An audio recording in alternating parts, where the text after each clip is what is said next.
Welcome back to another Tech for Gamers tutorial. In this video, I'm going to show you how you can fix your screen resolution on the Ryse Son of Rome game. So let's get started right away.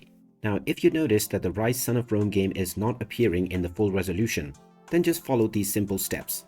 Now, since there is no option within the game, to change your resolution, just navigate to the install location of the Ryse Son of Rome game.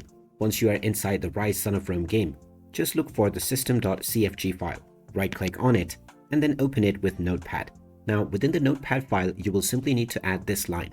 Just type in this line, and after the equal to sign, you can choose from 4 different values. If you enter 1, this will be the low settings. If you use 2, it will be medium, and 3 and 4 means high and very high. So just choose your desired preset, and then press the Ctrl S button to save your changes. After this, you can close it, and now when you play the game, it will launch within the full resolution of your device. So there you have it. That is how easy it is to fix your screen resolution on the Ryse Son of Rome game. If you find this video helpful, don't forget to hit that like button and subscribe to our channel for more useful tips and tutorials. Thanks for watching, and I will see you again in the next video.